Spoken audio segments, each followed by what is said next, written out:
13 दिसंबर 1946 की सुबह थी। दिल्ली का वो कॉन्स्टिट्यूशन हॉल और संविधान सभा की कार्यवाही बस चल ही रही थी। पंडित जवाहरलाल नेहरू अपनी जगह से उठते हैं और एक बेहद अहम प्रस्ताव सभा के सामने रखते हैं। और वो प्रस्ताव था। हाँ, जिसे लक्ष्य संबंधी प्रस्ताव या ऑब्जेक्टिव्स रेजोल्यूशन कहा गया। मतलब दिलचस्प बात यह है कि नेहरू ने इसे पेश करते हुए एक बहुत ही खूबसूरत उदाहरण दिया था। वो इमारत वाले नक्शे का उदाहरण है, राइट? बिल्कुल। उन्होंने कहा कि ये प्रस्ताव किसी इमारत के नक्शे की तरह है। मतलब वो साफ कर रहे थे कि देखो, अभी हम यहाँ इमारत की ईंट या पत्थर नहीं रख रहे हैं। हाँ, मतलब अभी कोई विस्तृत कानून नहीं बन रहा है। सही बात है। बल्कि ये तय किया जा रहा है कि ये इमारत आखिर दिखेगी कैसी, हम किस दिशा में जाएंगे, हमारा रास्ता क्या होगा, इसका बस एक खाका खींचा जा रहा है। और इस खाके को पेश करते हुए नेहरू का जो नजरिया था वो किसी आम कानूनी दस्तावेज को पेश करने वाले नेता का बिल्कुल नहीं था। उन्होंने बहुत स्पष्ट शब्दों में कहा कि देखिए, ये कोई सामान्य प्रस्ताव नहीं है जिसे बस बहुमत से पास कर दिया जाए। उन्होंने इसे घोषणा कहा, एक ऐलान। हाँ, एक ऐलान। और सबसे बढ़कर भारत की करोड़ों जनता के साथ किया गया एक इकरारनामा या एक प्रतिज्ञा करार दिया। प्रतिज्ञा, ये बहुत भारी शब्द है। बिल्कुल।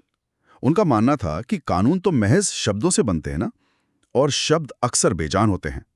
इस वक्त सबसे ज्यादा जरूरी ये दिखाना है कि इस प्रस्ताव के पीछे का जज्बा क्या है। मतलब ये महज कागज का टुकड़ा नहीं था। एकदम नहीं। ये एक नए युग में प्रवेश कर रहे देश की आत्मा की आवाज थी, जिसे दुनिया के सामने पूरी दृढ़ता से रखा जाना था। लेकिन मुझे यहाँ एक बात बहुत अजीब लगती है। मतलब एक बड़ा विरोधाभास नजर आता है मुझे। कैसा विरोधाभास? देखिए, अगर हम इसी इमारत के नक्शे की नींव की बात कर रहे हैं ना, तो वो नींव तो वो शब्द ही हैं जिन्हें चुना गया था। अब अगर ये आजाद भारत का सबसे अहम विजन डॉक्यूमेंट था, तो नेहरू ने इसमें डेमोक्रेटिक यानी लोकतांत्रिक या सोशलिस्ट यानी समाजवादी जैसे उस दौर के सबसे लोकप्रिय शब्द क्यों नहीं जोड़े? ये बहुत ही वाजिब सवाल है ना? मतलब प्रस्ताव का पूरा जोर सिर्फ सॉवरेन रिपब्लिक यानी स्वतंत्र गणतंत्र पे था। अगर नेहरू खुद को एक पक्का समाजवादी मानते थे, तो क्या इन शब्दों को जानबूझकर छोड़ देना एक तरह का पाखंड नहीं था, या फिर ये कोई बहुत ही सोची समझी कूटनीति थी? देखिए, ये सवाल उस वक्त भी कई सदस्यों के दिमाग में था, और नेहरू ने अपनी बहस के दौरान इसका बहुत ही तार्किक तरीके से विश्लेषण किया। अच्छा, क्या कहा उन्होंने? उनका तर्क था कि रिपब्लिक यानी गणतंत्र शब्द के अंदर ही डेमोक्रेटिक होने का अर्थ स्वाभाविक रूप से समाहित है। मतलब अगर गणतंत्र है तो लोकतांत्रिक होगा ही। बिल्कुल। रिपब्लिक का बुनियादी मतलब ही यही है कि देश का प्रमुख कोई वंशानुगत राजा नहीं होगा, बल्कि जनता द्वारा चुना जाएगा। और जब सत्ता जनता के हाथ में है, तो वो अलोकतांत्रिक हो ही नहीं सकता। समझ गई। तो वो शब्दों का दोहराव नहीं करना चाहते थे। हाँ, नेहरू कानूनी भाषा को गैर जरूरी शब्दों से भारी नहीं करना चाहते थे। लेकिन सोशलिस्ट शब्द का क्या, उसे क्यों छोड़ा? रही बात सोशलिस्ट या समाजवादी शब्द की, तो नेहरू ने खुलकर स्वीकार किया कि वे समाजवाद के पक्के समर्थक हैं। लेकिन उन्होंने इस शब्द को बाहर रखा। हाँ, क्योंकि वे जानते थे कि समाजवाद की परिभाषा हर किसी के लिए अलग है। मतलब अगर वो सोशलिस्ट शब्द डाल देते, तो बहस इसी बात पर शुरू हो जाती कि हम सोवियत संघ वाला समाजवाद अपनाएंगे या ब्रिटेन वाला फेबियन समाजवाद। एकदम सही पकड़ा। नेहरू का साफ मानना था कि अगर वो शब्द वहां लिख दिया गया ना, तो शायद सभा का ध्यान आजादी और बुनियादी अधिकारों के जो मुख्य लक्ष्य हैं, उनसे भटक जाएगा। और हर गुट अपने अपने आर्थिक मॉडल पर अड़ जाएगा। बिल्कुल। वे नहीं चाहते थे कि इस ऐतिहासिक प्रस्ताव पर पहले ही दिन कोई ऐसा वैचारिक विवाद खड़ा हो जो सदस्यों को बांट दे। ये तो काफी दूरदर्शी सोच थी। हालांकि नेहरू ने यह जरूर स्पष्ट किया कि प्रस्ताव के अंदर आर्थिक लोकतंत्र यानी इकोनॉमिक डेमोक्रेसी का पूरा सार मौजूद है। मतलब लोगों को समान अवसर मिलेंगे, न्याय मिलेगा। हाँ, यानी शब्द भले ही न हो, लेकिन उस समाजवादी आत्मा को अधिकारों के रूप में प्रस्ताव में पिरो दिया गया था। चलिए, शब्दों के चुनाव की बात तो समझ आ गई, लेकिन एक और चीज थी जो उस दिन के माहौल पर हावी थी, और वो थे वे लोग जो उस हॉल में मौजूद ही नहीं थे। हाँ, ये एक बहुत बड़ा मुद्दा था। मुस्लिम लीग ने संविधान सभा का बहिष्कार किया हुआ था, और देशी रियासतों के प्रतिनिधि भी अभी तक शामिल नहीं हुए थे। मतलब उस बड़े से हॉल में कई कुर्सियां खाली पड़ी थीं। और नेहरू ने अपने भाषण में इस खालीपन का विशेष रूप से जिक्र भी किया। क्या उन्होंने इस पर निराशा जताई? हाँ, उन्होंने उन प्रतिनिधियों की अनुपस्थिति पर गहरा खेद जताया। उन्होंने कहा कि अक्सर जो सदस्य यहाँ होने चाहिए थे वो इस वक्त शरीक नहीं हैं और इसका उन्हें अफसोस है। लेकिन इसके साथ ही उनका रुख बहुत दृढ़ भी था। उन्होंने साफ कर दिया कि कुछ लोगों के ना होने से या किसी एक गुट के रुक जाने से पूरे देश के आगे बढ़ने का काम अनिश्चित काल के लिए नहीं रुक सकता। मतलब जो लोग हैं उन्हें काम करना ही होगा। बिल्कुल, संविधान सभा को अपना काम जारी रखना ही होगा। पर यहीं पर ना मुझे एक बहुत ही पेचीदा स्थिति नजर आती है, खासकर देशी रियासतों को लेकर। बताइए। अगर जरा उस समय के भारत की कल्पना की जाए, देश के अंदर 500 से ज्यादा देशी रियासतें हैं जहां राजा, महाराजाओं या नवाबों का राज चल रहा है। हाँ, सही बात है। और दूसरी तरफ ये प्रस्ताव कह रहा है कि भारत एक सॉवरेन रिपब्लिक यानी गणतंत्र बनेगा। ये तो आग और पानी को एक साथ रखने जैसी बात हो गई ना। बिल्कुल। मतलब एक गणतंत्र के अंदर ये राजा महाराजा कैसे फिट बैठेंगे? एक बेहद जटिल पहेली थी जिसका नेहरू ने बहुत ही कूटनीतिक और व्यावहारिक समाधान अपनी इस बहस में पेश किया। अच्छा, क्या समाधान था वो? उन्होंने स्पष्ट किया कि देशी रियासतों के अंदरूनी प्रशासन का फैसला वहां की जनता खुद करेगी।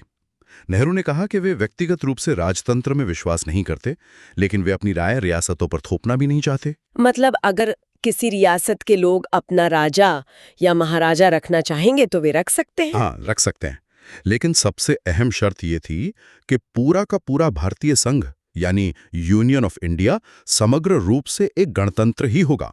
एक मिनट, अगर इसे मैं एक उदाहरण से समझूं तो ये कुछ ऐसा है जैसे कोई एक बहुत बड़ी हाउसिंग सोसाइटी हो। हाँ।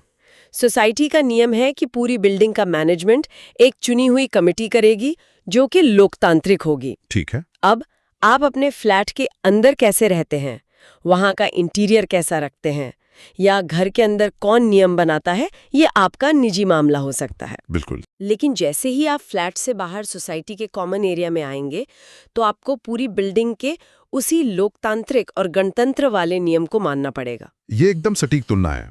रियासतों को अपने आंतरिक ढांचे को तय करने की छूट थी, लेकिन वे भारत संघ के उस सर्वोच्च गणतांत्रिक ढांचे से बाहर नहीं जा सकते थे जहां सत्ता अंततः जनता से ही आनी थी। ये काफी दिलचस्प बैलेंस था। और आपको पता है, इस भविष्य के नक्शे को समझाते हुए नेहरू ने अचानक इतिहास के कई पन्नों का रुख किया। हाँ, वो हिस्सा सच में रोंगटे खड़े कर देने वाला था। बिल्कुल। उन्होंने सिर्फ भारत की बात नहीं की, बल्कि फ्रांस की क्रांति और पेरिस की उस मशहूर टेनिस कोर्ट ओथ का जिक्र किया। और ये कोई सामान्य ऐतिहासिक संदर्भ नहीं था। हाँ। 1789 की फ्रांस की क्रांति के दौरान टेनिस कोर्ट ओथ एक बहुत बड़ी घटना थी।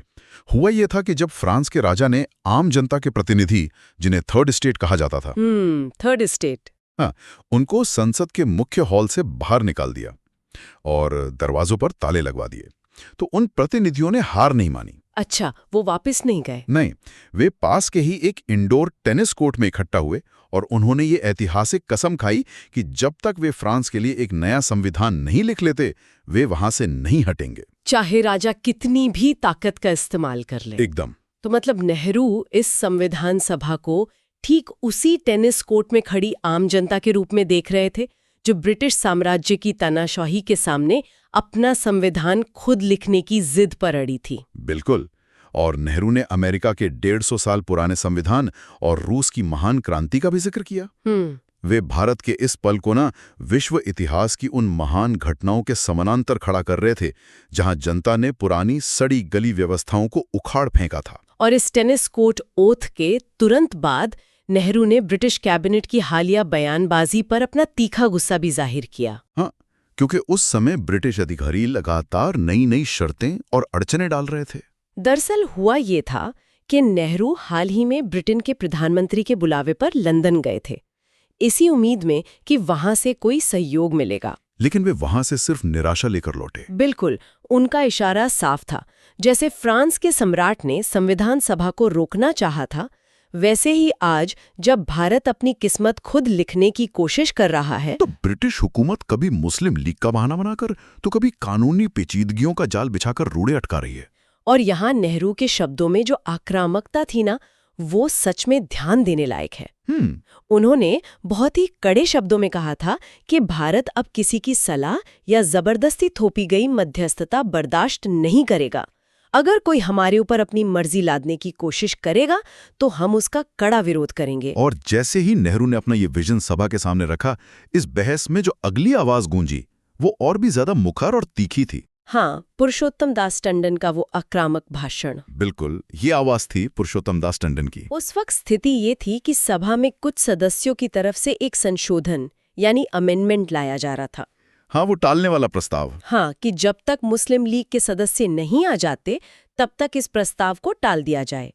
टंडन ने इसका कड़ा विरोध किया, बहुत कड़ा विरोध। उनका तर्क था कि आज जो लोग इस सभा में बैठे हैं वे 1942 के भारत छोड़ो आंदोलन और अनगिनत बलिदानों की वजह से बैठे हैं। सही बात है। इसे महज कुछ लोगों के इंतजार में ऐसे टाला नहीं जा सकता। और देखिए, टंडन का ये विरोध सिर्फ भावनाओं पर टिका नहीं था, बल्कि उसमें एक गहरी राजनीतिक समीक्षा भी थी। वो कैसे? उन्होंने इस बात पर रोशनी डाली कि कांग्रेस ने मुस्लिम लीग को साथ लाने के लिए अपने बुनियादी आदर्शों से किस हद तक समझौता कर लिया था। इसका सबसे बड़ा उदाहरण उन्होंने अवशिष्ट शक्तियों यानी रेजिडुअरी पावर्स को प्रांतों को सौंपने के फैसले को बताया। एक मिनट, इस बिंदु को थोड़ा गहराई से समझते हैं। ये जो रेसिडुअरी पावर्स हैं, ये सुनने में बड़ा तकनीकी सा लगता है। हाँ, शब्द थोड़ा भारी है। अगर इसे हम रोजमर्रा की जिंदगी या शासन के हिसाब से समझें तो इसका असल मतलब क्या था और टंडन इससे इतने परेशान क्यों थे? इसे ऐसे समझिए, जब कोई संविधान बनता है तो शक्तियों को सूचियों में बांटा जाता है। ठीक है। कुछ शक्तियां केंद्र सरकार को मिलती हैं, जैसे सेना हो गई या विदेश नीति। कुछ राज्य सरकारों को मिलती हैं, जैसे पुलिस या स्वास्थ्य सेवाएं। समझ गई। लेकिन दुनिया तो बदलती है ना, और भविष्य में कुछ ऐसे मुद्दे सामने आ सकते हैं जिनके बारे में संविधान बनाते वक्त किसी ने सोचा ही ना हो। जैसे? मान लीजिए आज के दौर में इंटरनेट या साइबर सिक्योरिटी। एकदम परफेक्ट उदाहरण।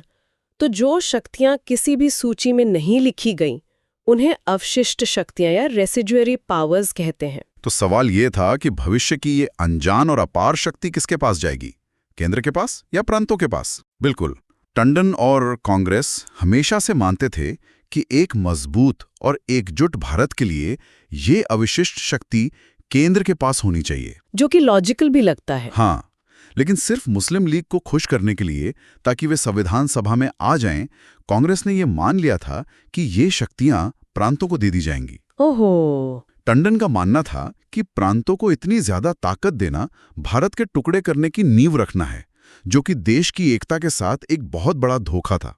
मतलब उन्होंने साफ कहा कि हमने समझौता करने की अपनी हद पार कर दी है। बिल्कुल। और इसके बावजूद अगर मुस्लिम लीग नहीं आ रही है तो हमें अपने सिद्धांतों की और बलि नहीं चढ़ानी चाहिए। सही बात है। इसके बाद टंडन ने ब्रिटिश सरकार और विशेष रूप से सर स्टैफर्ड क्रिप्स की भूमिका पर जो प्रहार किया वो बहुत ही सीधा था। हाँ, टंडन ने सीधे तौर पर कहा कि ये जो हिंदू मुस्लिम मनमुटाव है ये अंग्रेजों का ही पैदा किया हुआ है। उन्होंने क्रिप्स पर सीधा आरोप लगाया कि वो मुस्लिम लीग को एक मोर्चा या ढाल बनाकर कांग्रेस पर पीछे से तीर चला रहे हैं। मतलब ब्रिटिश सरकार मुस्लिम लीग की मांगों को हवा दे रही थी। हाँ, टंडन का स्पष्ट कहना था कि ब्रिटिश सरकार असल में अपनी ही चाल चल रही है ताकि भारत कभी एकजुट ना हो सके। और इसका सबसे भयानक उदाहरण टंडन ने उस ग्रुपिंग सिस्टम को बताया जिसका ब्रिटिश कैबिनेट मिशन प्लान में जिक्र था। ये ग्रुपिंग सिस्टम समझना बहुत जरूरी है क्योंकि ये सच में किसी साजिश से कम नहीं था। हाँ, ये क्या था एग्जैक्टली? देखिए, ब्रिटिश कैबिनेट मिशन ने पूरे भारत के प्रांतों को 3 हिस्सों या ग्रुप्स में बांटने का एक अजीबोगरीब नियम बनाया था।